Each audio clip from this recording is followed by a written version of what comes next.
सीधे रुख करेंगे मुख्तार अब्बास नकवी साहब, फॉर्मर कैबिनेट मिनिस्टर, इस वक्त हमारे साथ जुड़ चुके हैं। मुख्तार साहब, बहुत स्वागत है आपका। और जिस तरह से जोश आई है 26 दलों का बेंगलुरु में, उसे देखकर क्या बीजेपी को डर लग रहा है? और इंडिया बनाम एनडीए, अब यही होगी 2024 की लड़ाई। मुख्तार साहब, देखिए, ये नाम जो है वो मैं इतनी कह सकता हूं कि भोली सूरत दिल के खोटे, नाम बड़े और दर्शन छोटे। लेकिन उससे भी इम्पोर्टेंट है जो अभी ये 24 दल, 25 दल, 26 दल जो भी रहे हों, वो कांग्रेस की चतुराई के चक्रव्यूह में बुरी तरह फंस गए हैं। ये कांग्रेस पार्टी वो कांग्रेस पार्टी है जो हमेशा क्षेत्रीय दलों को राष्ट्रीय हितों के लिए खतरा बताती रही है, राष्ट्रीय हितों के खिलाफ बताती रही है।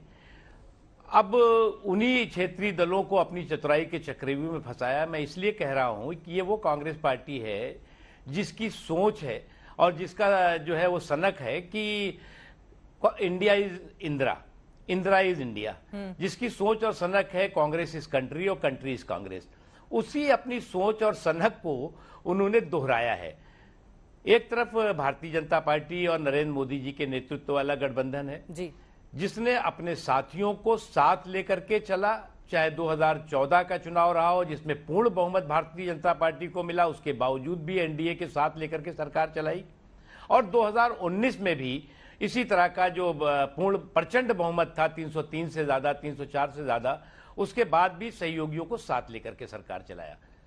अगर कांग्रेस पार्टी अगर कहीं इस स्थिति में होती कभी, तो चिमटे से भी अपने साथियों को नहीं छूती, कहते भैया जाओ, हमें तो पूर्ण बहुमत मिल गया। लेकिन नरेंद्र मोदी जी की सबको साथ लेकर चलने का जो उनका संकल्प है, जो सोच है, जो सियासत है, उसका नतीजा है कि एनडीए अपना 2 कार्यकाल पूरा कर रहा है और सफलता के साथ अपने सफर को पूरा करता हुआ तीसरे कार्यकाल की तरफ बढ़ रहा है। ठीक है मुख्तार साहब, लेकिन मल्लिकार्जुन खड़गे की ओर से ये जो एनडीए के तमाम गठबंधन सहयोगियों को आप गिना रहे हैं, उनका ये कहना है कि कई के तो नाम ही नहीं सुने गए, क्योंकि विपक्षी एकता को देखकर बीजेपी डर गई है। इस वजह से तमाम छोटी छोटी पार्टियों को एक साथ लाकर वो दिखाने की कोशिश कर रही है।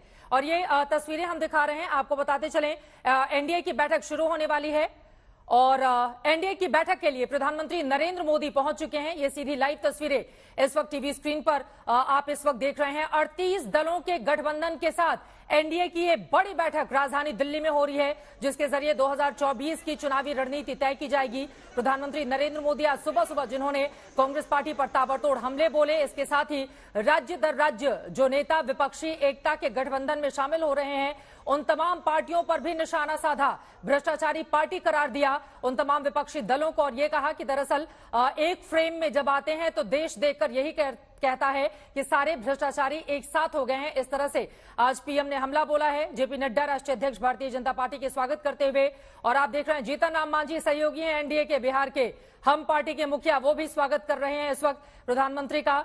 और यहां पर मुख्यमंत्री महाराष्ट्र के एकनाथ शिंदे वेलकम करते हुए और तमाम दूसरी पार्टियों के नेताओं की भी मौजूदगी है इस वक्त। यानी कि तमाम एनडीए के जो घटक दल हैं वो भी पीएम का इस वक्त वेलकम करते हुए दिखाई दे रहे हैं। एनडीए की बैठक में प्रधानमंत्री नरेंद्र मोदी पहुंच चुके हैं। कुछ ही देर के बाद ये बैठक भी शुरू हो जाएगी।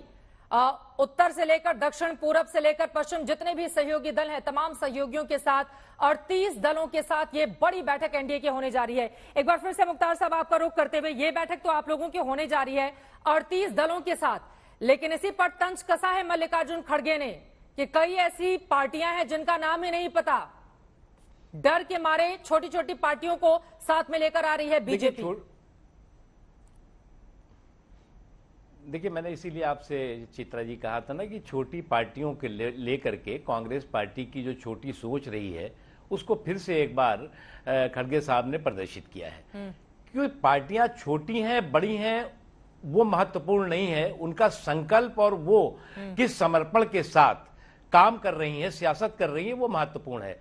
और हमारे लिए छोटी पार्टियां हो या बड़ी पार्टियां, हम सबको साथ लेकर के चलने, उनके सरोकार को, उनकी समस्याओं को, उनके संकल्पों को साथ लेकर के मजबूत करने और सशक्त करने के लिए देश के जो सरोकार हैं उसके लिए काम करते रहे और करते रहेंगे।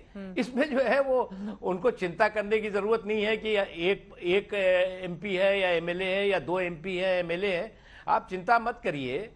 अभी जो है वो आपका इसी तरह का जो सामंती सुरूर था वो 2019 में चकनाचूर हुआ और 2024 में आपको 440 का झटका लगेगा। ये भी आपको समझ लेना चाहिए। चाहे आप 24 के चुनावी चूल्हे पे जितनी भी आप खिचड़ी बनाइए वो खुरचनी साबित होगी, इससे ज्यादा कुछ नहीं।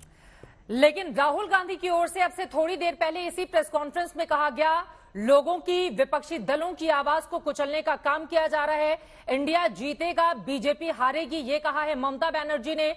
अरविंद केजरीवाल की ओर से कहा गया है 9 सालों में आप लोगों को बड़ा मैंडेट मिला था अच्छा कामकाज करने का। रेलवे का उन्होंने उदाहरण भी दिया, लेकिन हर मोर्चे पर फेल रही बीजेपी। उद्धव ठाकरे ने भी निशाना साधा है मुख्तार अब्बास नकवी साहब। तो जब तमाम पार्टियां मिलकर एक साथ चुनावी मैदान में जाएंगी फिर तो बीजेपी के लिए मुश्किल कर देंगे ना। देखिए, ये जो कुनबे के अभी जो जिनका नाम लिया आपने, ये करप्शन, कुशासन, कम्युनलिज्म को जो है वो भारत की या ये इंडिया की आवाज बताने की कोशिश अगर करेंगे तो देश इनको जो है उसका जवाब सूद ब्याज के साथ आने वाले दिनों में, अभी ज्यादा समय नहीं रह गया, मिल जाएगा। फिर आप कहेंगे जी विपक्ष मतलब कांग्रेस नहीं है। तमाम ऐसे पार्टियां हैं जो पार्टियां की देश के सरोकार के प्रति समर्पित हैं, आपके साथ भी हैं। कल आपके व्यवहार जो आपके चतुराई के चक्रव्यूह में बुरी तरह से ये फंस रहे हैं, ये वो लोग हैं जो लोग की गैर कांग्रेसवाद का ध्वज वाहक रहे हैं।